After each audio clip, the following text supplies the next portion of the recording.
Now, what's interesting about September's new moon is that it's not only in Virgo, really offering the collective this sort of energetic support with getting more grounded in the systems and routines that leave us feeling a bit more balanced, but it's coupled with a bit of chaotic energy as we see that Uranus will be going retrograde the day before, and Pluto will be entering Capricorn for the last time in our lifetimes, which we'll unpack and dive into in this video. Hello friends, it's your girl Alina, and on this channel we talk all things alignment, ways to align with the moon and astrology, as well as aligning with our inner knowing and intuition. And in this video, we'll cover the top things to know about this upcoming Virgo new moon, ways to work with its energy, and at the end, I'll share some custom journal prompts so that we can align together. And by the way, if you want an outline of this video emailed directly to you every new and full moon, then be sure to sign up for my Align newsletter. It'll be linked in the description. Now, on September 2nd or 3rd, depending on your time zone, we'll have a new moon happening at 11 degrees in the mutable earth sign of Virgo. Now, as always, each lunation and astrological event will impact us a bit differently. So I always suggest for you to find out what house this new moon will be transiting in your personal natal charts, so you can more accurately predict what specific areas of your life will be most influenced at this time. So I'll start by showing you each sign and the house that this moon will be landing in for you. And I always suggest checking for your rising sign. So go ahead and pause to read.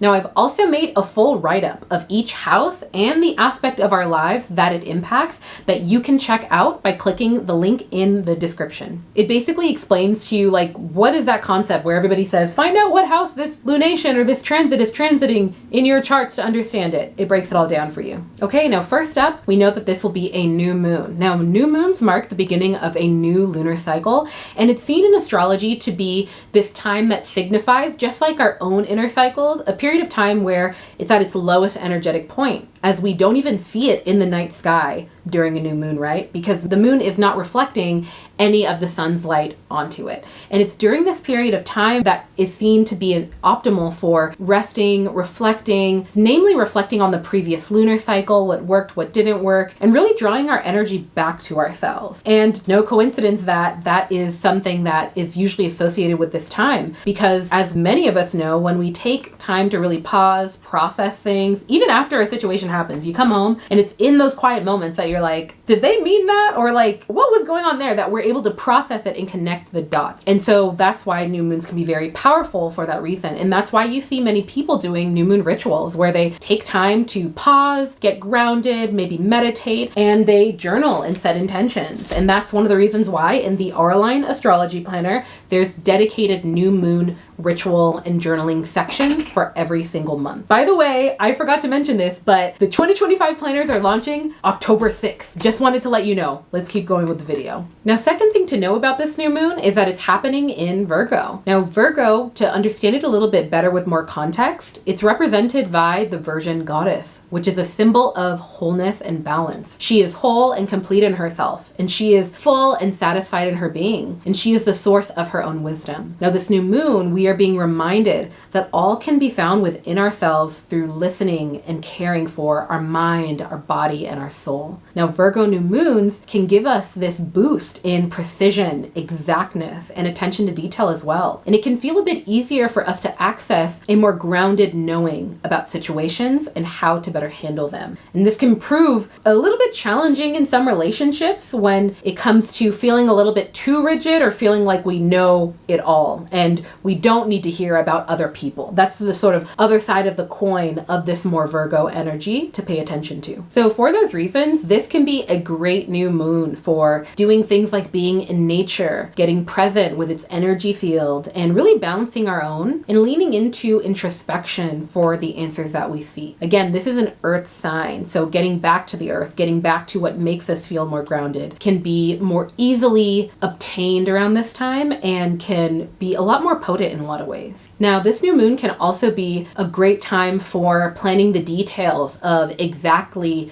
how you want to execute something or even set a new intention or goal. And really getting into the specifics, like the color schemes for an event, or really reflecting on how you as an individual will work best. There's also easier flowing ideas and inspiration around getting into the details, the minutia of broader dreams and really grounding them into reality. So think about it as like kind of grounding those ideas from the ether down into earth, into this plane. Ultimately, Virgo new moons are just really great for getting back to ourselves, getting back to the rituals, back to the routines, back to the structures that sort of tether us and ground us into our lives in a lot of ways. And especially if you feel like you've had like a lot more brain fog or chaos in the summertime, especially in August, this Virgo new moon is helping us to get back to the basics, back to the structures, and especially if that's something you've been needing around this time. Now, one of the most notable transits leading up to this new moon is when we see Uranus, the planet of awakening, revolution, and sudden changes, going retrograde in the earth sign of Taurus, specifically happening from September 1st to January 30th of next year. Now, generally, Uranus retrogrades are associated with inner changes in response to external changes or in preparation for future changes in our lives. And Uranus retrogrades are pretty routine. They're a yearly cycle that tends to last around 155 days. And I find it to be no coincidence that these retrogrades tend to happen during transitionary seasons here on Earth. So with the northern hemisphere going into the fall near the end of September, and the southern hemisphere going into the spring at the same time. And with Uranus currently transiting Taurus, it's telling us two main things. One, these transitions and changes will likely be connected to more Taurus themes involving our relationships, our living arrangements, our finances for sure, and really anything that we hold deep value to on a collective level. Now, two, depending on what house in your chart this will be in Taurus, will also help you to understand more specifically how this retrograde will be influencing you. Like what changes in your inner perspective of the world and yourself will you notice around this time with Uranus being in Taurus. So with that said, for the rest of the year, for the collective, there will definitely be a sort of overarching theme of changes involving our relationships and what we value most. And likely it'll manifest with perspective shifts in terms of like how we look at people, dynamics, or environments that we're in. So definitely pay attention to any of these themes that you might be picking up on, especially in relation to these areas of your life, especially around September 1st to January 30th of next year. Now, also leading up to this Virgo new moon, specifically the day before, we'll see that Pluto, which is currently retrograde, will be entering Capricorn for the last time in our lifetime. Now, this transit will also be rounding out the US's Pluto return and will likely be bringing with it over the next few months, likely sort of revelations, things being revealed when it comes to the collective and secrets or sudden changes, specifically when it pertains to our financial and political system. And you likely have already been noticing this sort of buildup in the summer, especially with Mars and Uranus being the star of the show. So it'll be really helpful to reflect on any lessons that you've learned since the last time that Uranus was in this position in 2008, which notably is also strongly associated with the financial shakeups of the year on a collective level in the US. But on a more personal level, do you remember how that year was for you? If you'd like to learn more about the US Pluto return specifically, then be sure to check out the video that I made about it a few years back, I think back in 2021, just outlining how things might play out in the US between then and around 2024, 2025. Now, next up, on the day of this new moon, we'll see that Mars in Gemini will be squaring with Neptune in Pisces, bringing in potential roadblocks or stagnation when it comes to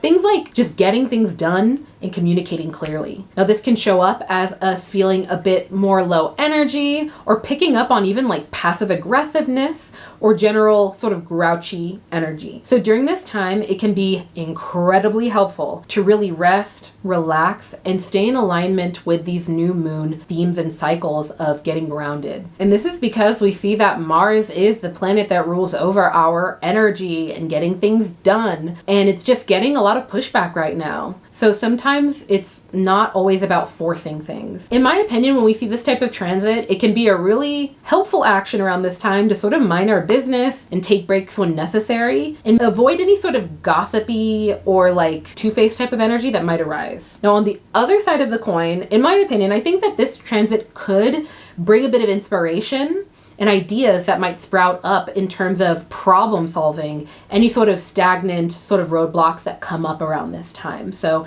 if you do feel comfortable with it and sort of energized or kind of thrusted into figuring things out, now can be a good time to act upon it. And by the way, if this video has resonated with you so far, be sure to hit the subscribe button, hit the like button, because it supports my work and it's so appreciated. Now, in terms of rituals and things to do around the time of this new moon, it'll be very helpful to reflect on themes of Virgo. So within the realms of nourishing and caring for our bodies, getting into the realistic details of any sort of plans or goals that you've had, and exploring what our work ethic is and where that energy is being placed, along with sort of just getting grounded into Mother Earth, man. Like getting back to the vibrations, the patterns, the rhythms, and the wisdom of nature. If you have access to that, just being in nature. Okay, next up, let's dive into these Virgo New Moon journal prompts. You will find these journal prompts also in the video description, so be sure to check that out if you want to. And if you have your Auraline Astrology Planner, you know that you have your dedicated new moon section for the month of September. So be sure to flip over there and you can write these out.